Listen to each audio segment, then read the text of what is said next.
மானிட குலத்திற்கு எப்பொழுதெல்லாம் அழிவு தோன்றுகிறதோ அப்பொழுதெல்லாம் இந்த அன்னை தோன்றுவாள். இந்த அம்மனுடைய யுக காலம். அதே கருமாரி அம்மன் தான் இவளும். ஆனால் கருமாரி வாராகியாக இருக்கின்றார். புண்ணியாண்டாம் போகாண்டு என்று சொல்லக்கூடிய காலகட்டத்தில் இவள் ரூபத்தில் காமாட்சி உண்டு. இவள் ரூபத்தில் தான் மீனாட்சி. கேட்டா எல்லாமே கிடைச்சிடும். இப்போதைக்கு வரம் கொடுக்கிற தெய்வம் இவன் தான். எந்த வரத்தை வேண்டாலும் கேளுங்க. தர்மத்தை மனுஷனே தொலைச்சிடலாம், ஆனா கர்மத்தை வாராகி. பாகவத புராணத்தை படிச்சிருப்பீங்க, மகாபாரதத்தை படிச்சிருப்பீங்க. கிருஷ்ண பரமாத்மாவுக்கு ஒரு குழந்தை உண்டு, சாம்பன்னு பேர். யாருக்கா கிருஷ்ணருக்கு குழந்தை இருக்குன்னு கேள்விப்பட்டிருக்கீங்களா? ஏற்கனவே கிருஷ்ணர் கடைசி ஒரு வாக்கியம் சொல்வார், எப்பொழுதெல்லாம் அதர்மம் தலை தூக்குகின்றதோ அப்பொழுதெல்லாம் ஏதோ ஒரு ரூபத்தில் இறைவன் தோன்றுவார்.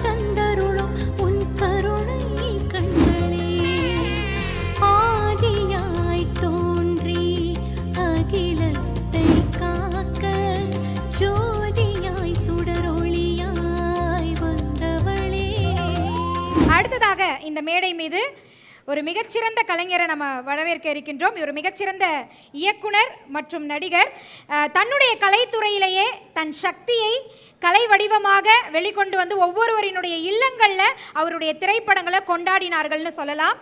கண்ணாத்தாள், ராஜராஜேஸ்வரி, பண்ணாரி அம்மன், தாயே புவனேஸ்வரி என்ற இன்னும் பல படங்களை இயக்கிய மரியாதைக்குரிய நடிகர் மற்றும் இயக்குனர் திரு பாரதி கண்ணன் ஐயா அவர்களை இங்கு வாராகியும் நானும் என்ற இந்த அனுபவ பகிர்வில் வரவேற்பதில் பெருமகிழ்ச்சி அடைகிறோம். ஒரு அரங்கம் நிறைந்த கைத்தட்டல் கொடுக்கலாம்.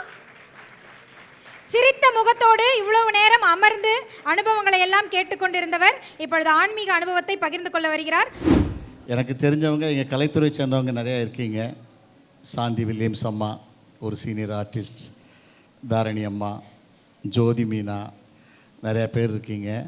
சிலருக்கு எனக்கு பேர் தெரியாதவங்க கூட இருக்கலாம். அவங்க எல்லாருக்கும் என்னுடைய நன்றி கலந்த மாலை வணக்கத்தை தெரிவித்துக் கொள்கிறேன். எனக்கு எப்படின்னு சொல்லன்னு தெரிலங்க. சாமிஜி முக்கியமான விஷயங்கள் பேசிட்டாங்க. சாந்தி வில்லியம்ஸ் அம்மா தாரணியமாக போடுன்னு போடுறாங்க. அவங்க வீட்டுக்காரெலாம் எனக்கு நல்ல பழக்கம், அவரும் டைரக்டர் தான். அதனால் அவங்க விஷயங்கள்லாம் நிறையா பேசிட்டாங்க. எனக்கு சில கேள்விகள் இருக்குது. நான் நிறைய கண்ணாத்தாள் பண்ணியிருக்கேன், ராஜராஜேஸ்வரி, பண்ணாரி அம்மன், பல சாமி படங்கள் பண்ணியிருக்கிறேன். என்னோட நண்பர் வாராகி அம்மனுடைய மகிமையை பற்றி கூட இங்கே படம் எடுக்கணும்னு சொன்னார். அது சூழல் இன்னும் அமையலை. பட் எனக்கு என்ன சந்தேகம்னா, எல்லா சாமியும் சக்தி தானே, வாராகியை மட்டும் கும்பிட்டா எப்படி பயங்கர பவர் கிடைக்கும்னு எல்லோரும் சொல்கிறீங்க. அதுக்கு எனக்கு சாமிஜி விளக்கம் கொடுக்கணும். எனக்கு தெரிந்த நண்பர் காமாட்சி ஐயர்னு ஒரு ஆள் மயிலாப்பூரில் இருந்தார். அவர் ஒரு பெரிய ஜோதிடர். மீனாட்சி மேலே அவர் பேர் மீனாட்சி ஐயர். அவர் மீனாட்சி மேலே ரொம்ப அளவு கடந்த பக்தி நிறைந்தவர். சாமிகிட்ட பேசுவார். அது எப்போதுமே இந்த பக்த கோடிகள் ரொம்ப நெருங்கிட்டாங்கன்னா நாம் பேசுகிற மாதிரியும் சாமி நமக்கு பதில் சொல்கிறது மாதிரியும் ஒரு உணர்வுகளும் ஒரு உந்துதல்களும் ஏற்பட்டுரும். அது காலப்போக்கில் ஏற்பட்டுரும். அந்த மீனாட்சி ஐயர் என்னென்னு கேட்டிங்கன்னா, சாமிகிட்ட தினமும் பேசுவார். அவருக்கு ஒருவேளை ஜோதிடத்தில் யாரும் வரலன்னு வைங்களேன், அப்படி மீனாட்சி அம்மன் சிலைக்கிட்ட போவார்.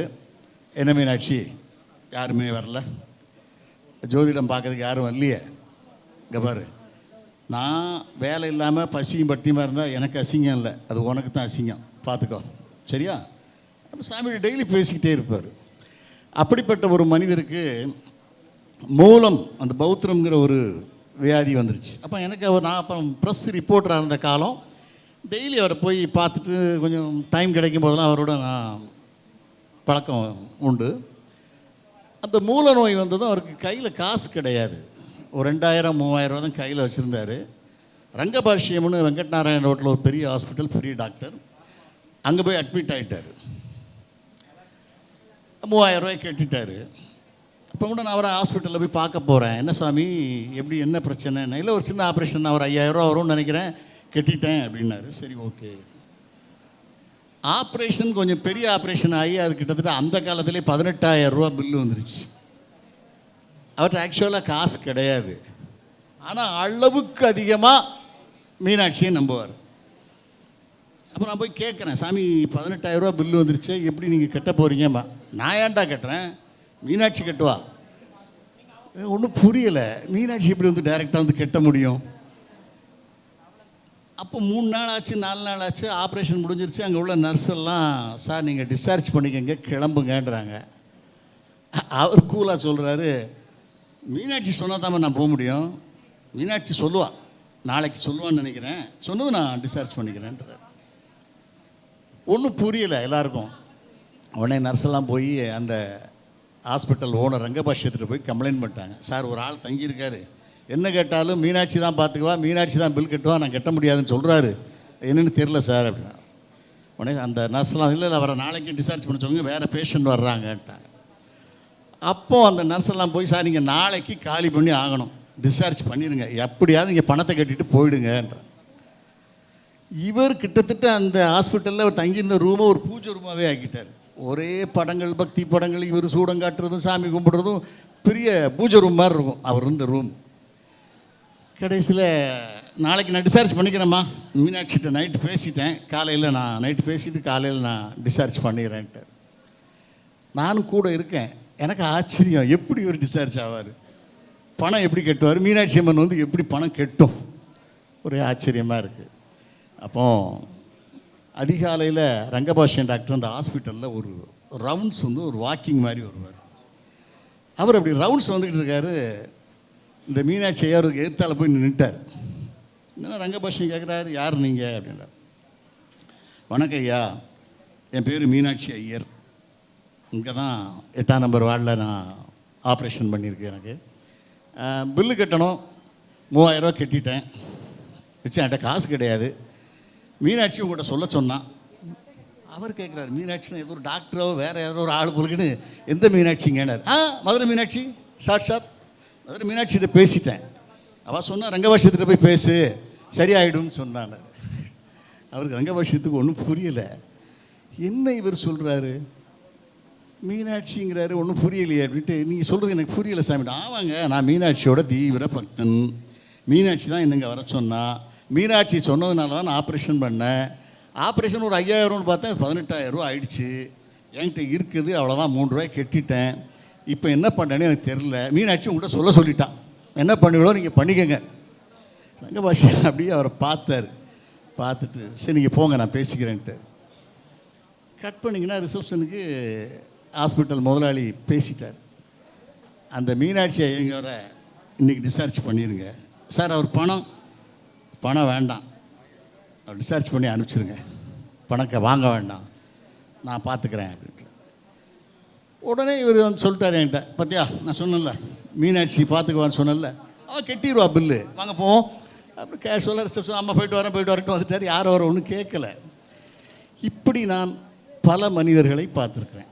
இவங்களுடைய இன்ஸ்பிரேஷனில் தான் நான் கண்ணாத்தாளில் கூட டெல்லி கணேஷ் கேரக்ட் பண்ணேன், அவரும் மீனாட்சி பக்தராக காமிச்சிருப்பேன். அது மாதிரி இதே வலசரவாக்கத்தில் ஒரு எஸ்ஆர் ஜுவல்லரின்னு ஒரு புது ஜுவல்லரி திறந்துருக்காங்க. அவருடைய ஓனர் வந்து எனக்கு சாந்தகுமார், எனக்கு நெருங்கிய நண்பர், நடிகர் ராஜேஷ்ட மேக்கப் மேனாக இருந்தவர், படிப்படியாக முன்னேறி கடை வச்சுருக்காங்க. அவர் கடை பக்கத்தில் ஒரு வயதான ஒரு 60 வயது மதிக்கத்தக்க ஒரு வாட்ச்மேன், அவரும் அம்பாள் பக்தர், எனக்கு வாராகி அம்மாவா யாருன்னு எனக்கு தெரியாது, ஒரு அம்பாள் பக்தர், காமாட்சி அது ஒரு அம்பாள் பக்தர், ரொம்ப நேர்மையானவர், யாரும் டிப்ஸ் கொடுத்தா வாங்க மாட்டார், ஒரு நேர்மை, சம்பளம் போதும். அப்போ அந்த ஓனர் இவருடைய நேர்மையை பார்த்து ஐயோ இவருக்கு சம்பளம் 10,000 ரூபா பத்தாது, நம்ம ஒரு 15 ரூபாயை கொடுத்துரும், இவர் யார்ட்டையுமே டிப்ஸ் வாங்குறதில்ல, எந்த இதுவும் தப்பு பண்ணுறதில்ல அப்படின்னு 15,000 ரூபா சம்பளத்தை கொடுத்துட்டார். 2 பொண்ணையும் அவர் படிக்க வச்சிட்டார். அந்த வாட்ச்மேன் எம்ஏ படிக்க வச்சிட்டார். 2 பெண்களும் எம்ஏ படிச்சுட்டு இருக்காங்க. ரொம்ப ஒழுக்கமாக நல்ல சாமி பக்தியோடு வளர்த்துட்டு இருக்கார். இந்த எஸ்ஆர் ஜுவல்லரி ஓனருக்கு கொஞ்ச நாள் கழித்து ஒரு பாம்பேலேருந்து ஒரு பெரிய வசதியான ஒரு ஜுவல்லரி ஓனர் அவர் வந்து இவரை வந்து பார்க்க வர்றார். பார்க்க வந்தால் நான் பிறந்தது தமிழ்நாடு, நான் செட்டில் ஆகிட்டேன், பாம்பேயில் போய் செட்டில் ஆகிட்டேன், எனக்கு இந்த ஊரில் உள்ள பொண்ணு மருமகளாக வரணும், ரொம்ப கஷ்டப்பட்ட பிள்ளையாக இருந்தால் கூட பரவாயில்ல, நல்ல பக்தியாக நல்ல ஒழுக்கமான பிள்ளைங்களாக இருந்தால் போதும் அப்படிங்கிறாரு. இவருக்கு ஒரு சின்ன ஆசை, ஒருவேளை அந்த வாட்ச்மேன் பொண்ணை சொல்லி பார்க்கலாமா அப்படின்னு இவர் போய் அந்த வாட்ச்மேன் கிட்ட கேட்குறாரு, எப்போ அந்த மாதிரி ஒரு ஆள் சொல்கிறாரு, உன் மகளை ஃபோட்டோவோ உன் மகளையோ காட்டுவோம், ஒருவேளை அதிர்ஷ்டம் இருந்தால் அது நடக்கட்டும். சரிங்க ஐயா அப்படின்னு காட்டுறார். இந்த பொண்ணை பார்த்த மாத்திரத்தில் அந்த மும்பை தொழிலதிபர் நகைக்கடை ஓனருக்கு அவருடைய ஒய்ஃபுக்கும் இந்த பொண்ணை பிடிச்சி போச்சு. ஒன்றுமே கிடையாது, அதாவது கம்மல் மூக்குத்தி கூட கிடையாது. நேர்மை, உண்மை, சத்தியம், தர்மம், அது மட்டும்தான் அந்த குடும்பத்தில் இருக்குது. சரி, பிடிச்சி போச்சா சொல்லிட்டாங்க. சார் அவங்ககிட்ட ஒன்றும் நகையெல்லாம் ஒன்றும் கிடையாது, வரதட்சணை எதுவும் சார் அதெல்லாம் ஒன்றும் வேண்டாம், அவங்க உடுத்தின புடவையோடு வந்தால் போதும், நாங்கள் பார்த்துக்குறோம் அப்படின்னு சொல்லி இந்த பொண்ணை கல்யாணம் பண்ணி தான் பையனையும் வர வச்சு அவனுக்கும் பிடிச்சி போச்சு. நகை நட்டெல்லாம் அவங்களே போட்டு அந்த பொண்ணை கல்யாணம் பண்ணி மும்பை கூப்பிட்டு போயிட்டாங்க. சில பொண்ணுங்க வந்து ரொம்ப கஷ்டப்பட்ட பொண்ணாக இருக்கும், வசதியான இடத்துக்கு போனால் அதோடைய குணாதிசயங்கள் மாறி வேறு மாதிரி பந்தாவாகிடும். ஆனால் அந்த பொண்ணுட்டு அந்த எந்த பழக்கமும் இல்லாமல் ரொம்ப பணிவாக, ரொம்ப அன்பாக, மரியாதையாக அந்த குடும்பத்தை கட்டி காத்து நடத்துச்சு. அந்த ஓனர் நினைக்கிறாரு, இது நல்ல வளர்ப்பாக இருக்குது, அந்த தங்கச்சியும் என்னுடைய 2வது பையனுக்கு கல்யாணம் பண்ணிடலாம் அப்படின்னு சொல்லி அந்த பொண்ணு தங்கச்சி கல்யாண வீட்டில் பார்த்துருப்பாங்க இல்லையா, அந்த பையனுக்காக 2வது பொண்ணையும் கல்யாணம் பண்ணி மும்பை கூட்டு போயிட்டாங்க. இன்றைக்கி அந்த 2 பெண்களும் மிகப்பெரிய வசதி வாய்ப்போடு இருக்கிறார்கள். இவர் இதே கடையில் வாட்ச்மேனாக தான் இருக்கார். எனக்கு நீங்கள் நல்லா இருங்க, சந்தோஷமாக இருங்க, எனக்கு அந்த அம்பாள் இருக்கா, நான் இதே இடத்துல நான் இருந்துக்கிறேன் அப்படின்னு சொல்லி இருந்துருக்காரு. இப்படி ஒவ்வொரு பக்தர்களையும் நான் பார்த்துருக்கேன், சந்திச்சிருக்கேன். இதில் வாராகி எப்படி ஸ்பெஷாலிட்டி அப்படிங்கிறது சுவாமிஜி தான் எனக்கு விளக்கம் சொல்லணும். எல்லாம் ஒன்று தானா அல்லது எப்படின்னு, எனக்கு வாராகியை கும்பிட்டா தான் நடக்குமா, கருமாரியை கும்பிட்டாலும் நடக்குமா, அது எனக்கு சாமி சொல்லுவாங்கன்னு நினைக்கிறேன். அப்புறம் சாமி ஏறி ஏறி இறங்குது, எனக்கு சங்கடமாக இருக்குது. அவருக்காக போடப்பட்ட சேர்லேயே உட்காந்துக்கிட்டு இங்கே யாராவது கேட்டோம்னா டக்குன்னு பதில் சொல்லிவிட்டு அங்கேயே உட்காந்துக்கலாம், அப்புறம் அலைச்சல் மிச்சமாக இருக்கும்னு நினைக்கிறேன். அதே மாதிரி ஒரே ஒரு சின்ன இன்சிடெண்ட்டை முடிச்சுட்டு ஒரு சம்பவத்தை சொல்லிடுறேன், உங்களுக்கு ஏதாவது பயன்படும், அதுக்காக நான் சொல்கிறேன். லிபர்ட்டி தேட்டர் பக்கத்தில், சென்னையில் கோடம்பாக்கம் பக்கத்தில் ஒரு டாக்டர் வந்துக்கிட்டு இருந்தார். ஒரு தண்ணியில் அறி அந்த டாக்டரை கிராஸ் பண்ணும்போது அடிச்சிட்டான். அடித்தா டாக்டர் ரத்தத்தோடு விழுந்துட்டார். சென்னையில் பெரும்பாலும் வேடிக்கை பார்ப்பாங்க, சடக்குன்னு யாரும் போய் தூக்கி போய் ஆம்புலன்ஸில் எடுத்து போட்டு காப்பாற்றணும்னு நினைக்கிற ஆட்கள் கொஞ்சம் குறைவு. என்ன சண்டை நடந்தாலும் சுற்றி சுற்றி வேடிக்கை பார்ப்பாங்க. எல்லோரும் வேடிக்கை பார்த்துட்டு இருக்காங்க, என்ன செய்யணும் தெரியல. சிலர் ஆம்புலன்ஸ் ஃபோன் பண்ணுறாங்க. நான் சொல்கிறது ஒரு 20 வருடங்களுக்கு முன்னால் நடந்த சம்பவம். ஒரே ஒரு கொளுத்து வேலை செய்வாங்க இல்லையா, கொத்தனார் ஃபேமிலி, அவங்க ஒரு ஆட்டோவில் 4-5 பேர் வேலைக்கு வந்தவங்க இப்படி ரத்தமாக கிடக்கிற அந்த ஆளை பார்த்ததும் டக்குன்னு ஆட்டோவில் அவங்கள வச்சு ராயப்பேட்டை ஹாஸ்பிட்டலில் கொண்டு சேர்த்துட்டு, அன்றைக்கி அவங்க வேலைக்கே போகாமல் அவரை ஃபுல்லாக மத்தியானத்து வரைக்கும் கொண்டு சேர்த்து அவர் ஓரளவு ஃபஸ்ட் எய்ட் பண்ண உதவிட்டு அவங்க அட்ரஸை மட்டும் கொடுத்துட்டு போயிட்டாங்க. நீ யாருமான்னு கேட்டால் நாங்கள் வேலை செய்கிறவங்க, கொத்தனார் வேலை செய்கிறவங்க அப்படின்னு சொல்லிட்டு போயிட்டாங்க. கொஞ்ச நேரம் ஒரு 1 ஹவர் கழித்து போயிருந்தால் கூட அந்த டாக்டரை காப்பாற்றிருக்க முடியாது, அவ்வளோ ரத்தம் போயிடுச்சு. சீக்கிரம் கொண்டு போய் சேர்த்ததுனால ஹாஸ்பிட்டலில் இவர் ஒரு டாக்டர்னு தெரிஞ்சுக்கிட்டாங்க, காப்பாற்றிட்டாங்க, ஆப்ரேஷன்லாம் பண்ணிட்டாங்க. ஏன்னா நிச்சயமாக ஒரு பெரிய ஆளாக தெரிகிறாரு, இவர் வந்துருவாங்கன்ட்டு ஆப்ரேஷன் பண்ணி காப்பாற்றிட்டாங்க. இப்போ அவருடைய ஒய்ஃபுக்கு வந்து தகவல் போகுது, உங்கள் டாக்டர் ஆக்சிடெண்ட் ஆகிட்டார், பெரிய ஆப்ரேஷன் தலையில் பண்ணியிருக்கோம் வாங்க அப்படின்னு. இவங்க அந்த அம்மா வந்தாங்க. வந்து பார்த்தா ஹாஸ்பிட்டலில் ஹஸ்பண்ட் பொழைச்சிட்டார். அவளுக்கு ரொம்ப சந்தோஷம். சரி கேட்டாங்க, இந்த மாதிரி யார் கொண்டு வந்து சேர்த்தது அப்படின்னு கேட்டாங்க. இந்த மாதிரி ஒரு சாதாரண கொத்தனார் வேலை செய்கிற ஒரு ஹஸ்பண்ட் ஒய்ஃபு தான் வந்தாங்க, சேர்த்தாங்க. அந்த அம்மாவுக்கு ஒன்றும் புரியலை. அவங்க யார் அட்ரஸ் ஏதாவது கொடுத்துருக்காங்கன்னு சொல்லி ஒரு அட்ரஸ் விசிட்டிங் கார்டு கொடுத்து ஒரு அட்ரஸ் எழுதி கொடுத்தாங்க. அந்த அம்மா அந்த அட்ரஸை தேடிட்டு ஹஸ்பண்ட்லாம் பார்த்து நிலமெல்லாம் விசாரிச்சுட்டு இந்த கொத்தனாரையும் கொத்தனாருடைய மனைவியும் பார்க்கணும்னு தேடி வந்தாங்க. அவங்க ஒரு சாதாரண சேரியில் ஒரு சின்ன குப்பத்தில் இருந்தாங்க. பெரிய காரை வச்சு இவங்க தேடி தேடி தேடி அவங்கள கண்டுபிடிச்சிட்டாங்க. கண்டுபிடிச்சதும் அந்த வீடுன்னு சொல்லிட்டாங்க, கொத்தனார் வேலை செய்கிறவங்க இந்த அட்ரஸ்லாம் இருக்காங்கன்னு அந்த வீடு தான் போங்க. அந்த அம்மா பேர் மேரி. உடனே இந்த அம்மா போய் பார்த்தாங்க. இல்லை மேரி யாருமானா, நான் தான் சாமி. நீங்கள் நேற்று என் வீட்டுக்காரரை காப்பாற்றினது நீங்கள் தானா? ஆமாம்மா, அடிபட்டு ரத்தத்தோடு கிடந்தார், எங்களுக்கு என்ன பண்ணேன்னு தெரியல, அதனால் நானும் என் வீட்டுக்காரரை தான் தூக்கி ஹாஸ்பிட்டலில் கொண்டு போய் சேர்த்தோம். அந்த ஆட்டோக்கெல்லாம் உங்களுக்கு யார் காசு கொடுத்தா? வேறு யாருங்க கொடுப்பா, நாங்கள் தான் கொடுத்தோம். உங்களுக்கு காசு ஏது? நாங்கள் கொத்தனார் வேலை பார்த்து சம்பளம் வச்சதுனால அன்றைக்கி தான் சனிக்கிழமை நாங்கள் வாங்கிட்டு வந்தோம், அதனால் எங்களுடைய சொந்த காசை தான் வச்சு ஆட்டோவுக்கு கொடுத்தோம் அம்மா அந்த ஐயா நல்லா இருக்காராம்மா, ஏன்னா பாவம் ரொம்ப துடிச்சிக்கிட்டு இருந்தார், நாங்கள் தான் காப்போம். இந்த அம்மாவுக்கு வந்து கண்ணீர் தார தாரையாக கொட்டுது. இல்லை ஒரு சாதாரண எந்த வித பிரதிபலனும் எதிர்பார்க்காம நம்ம வீட்டுக்காரரை கொண்டு வந்து காப்பாற்றினாங்க. அம்மா சொல்லுச்சு, அம்மா நீங்கள் என் புருஷன் அடிபட்ட நேரத்தில் என் புருஷனை கொண்டு போய் நீங்கள் காப்பாற்றியிருக்கீங்க, உங்கள் பேர் வந்து மேரி. அந்த அடிபட்ட நேரத்தில் நான் இருந்தது கருமாரியம்மன் கோயிலில், நான் சாமி கும்பிட்டுக்கிட்டு இருந்தேன். அந்த நேரத்தில் அந்த கருமாரி தான் மேரியாக வந்து உன் ரூபத்தில் வந்து என்னை காப்பாற்றியிருக்கா. நான் உனக்கு எதாவது செய்யணுமே, உனக்கு யார் இருக்கான்னா சின்ன சின்ன பிள்ளைங்க, 2 பிள்ளைங்க, பொம்பளை பிள்ளைங்க மட்டும் காட்டாங்க. இந்த அம்மா போட்டிருந்த கிட்டத்தட்ட ஒரு 25 பவுன் பெரிய டாலர் செயின் அப்படியே அந்த அம்மா கழுத்தில் போட்டு அவங்க காலில் விழுந்து, உங்களுடைய 2 பொண்ணையும் நான் கல்யாணம் பண்ணி கொடுக்குறேன், எந்த கவலையும் படாதீங்க அப்படின்னு சொன்னாங்க. அப்போ தர்மத்தின்படி வாழ்கிறவங்க, உண்மையாக வாழ்கிறவங்க, எந்த தெய்வத்தை கும்பிட்டாலும் அதோட பலன் கிடைக்கும் அப்படின்னு நான் நினைக்கிறேன். அது சுவாமிஜி வந்து நிச்சயமாக அதுக்கு ஒரு ஆன்சர் பண்ணுவாங்க அப்படின்னு எதிர்பார்க்குறேன். அப்புறம் இந்த விளக்கு கடை அம்மா பேசும்போது பார்த்தேன், ஒரு சிரிச்ச முகத்தோடையே பேசுகிறாங்க. அது ஒரு பெரிய அமைப்பு. ஒவ்வொரு நாளும் ஒவ்வொருத்தங்கிட்ட ஒவ்வொரு விஷயங்களை கற்றுக்கலாம்னது இந்த அம்மாவுடைய பேச்சிலேருந்து நாமளும் இன்னும் எப்போதும் சிரிச்ச முகத்தோடையே பேசணும், சிரிச்ச முகத்தோடையே வாழணும் அப்படிங்கிற ஒரு இன்ஸ்பிரேஷன் கிடச்சிது. இந்த மேடையில் எனக்கு பேச வாய்ப்பளித்த வாராகி டிவிக்கும் விளக்கு கடை குரூப்புக்கும் என்னுடைய மனமார்ந்த நன்றி.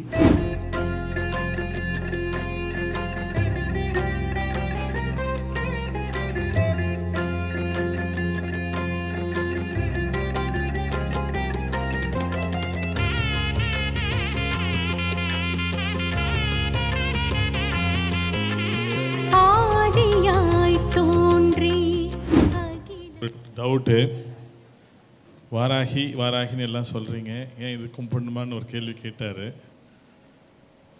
இப்போ ஒரு வார்த்தை சொன்னார், தர்மம் அப்படின்னு சொன்னார். தர்மத்தை மனுஷனே தொலைச்சிடலாம், ஆனால் கர்மத்தை வாராகி என்ன, இதுக்கு அவர் கேட்டதுக்கான பதில் இருக்குன்னு சொல்லிட்டேன்.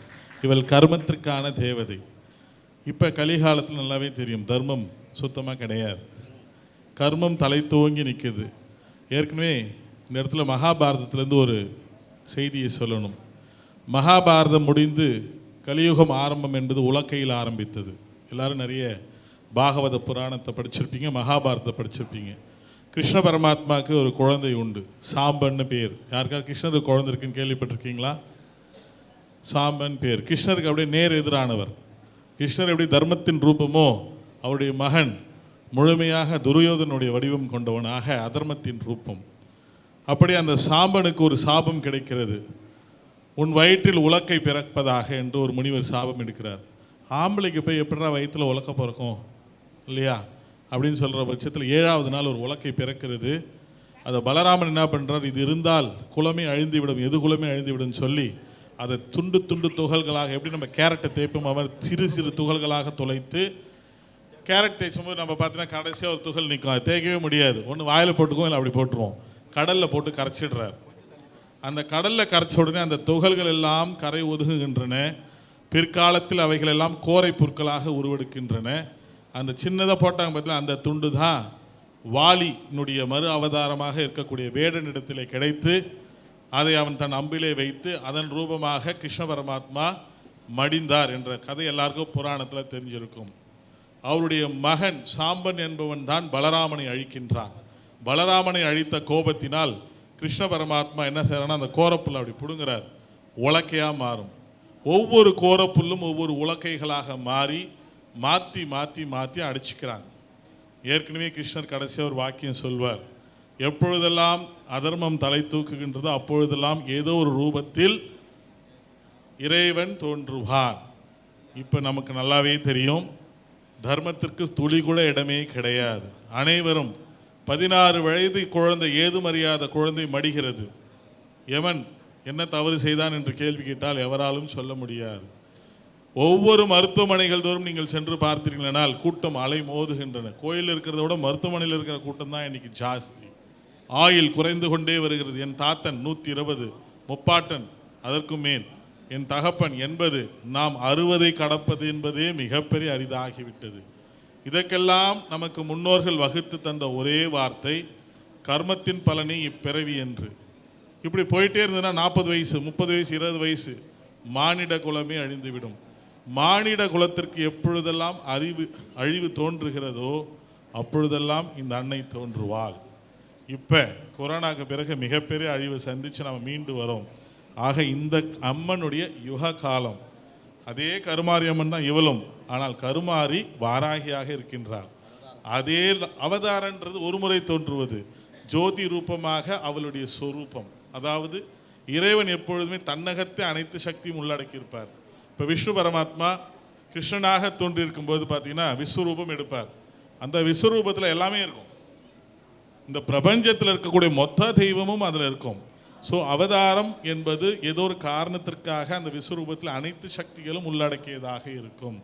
இன்றைய காலகட்டத்தில் புண்ணியாண்டாம் போகாண்டு என்று சொல்லக்கூடிய இந்த காலகட்டத்தில் இவள் ரூபத்தில் காமாட்சியும் உண்டு, இவள் ரூபத்தில் தான் மீனாட்சி. நீங்கள் மீனாட்சியை கூப்பிட்டா கூட இவ தான் வருவா, காமாட்சியை கூப்பிட்டாலும் இவ தான் வருவா, விஷாலாட்சியை கூப்பிட்டாலும் இவ தான் வருவா. ஏன்னா இப்போதைக்கு இவர் ரூபம்தான் தேவை. மனிதர்கள் அகத்தில் இருக்கக்கூடிய எச்சங்களை எல்லாம் களைந்தெடுத்து தர்மம் தலைத்தோங்க செய்வது தான் இவளுடைய நோக்கம்.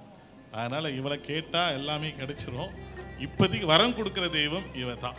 நீங்கள் எந்த வரத்தை வேண்டாலும் கேளுங்க, இவ கொடுத்துக்கிட்டே இருப்பான். அதுதான் வாராகி. நல்லது, நமோ வாராகி.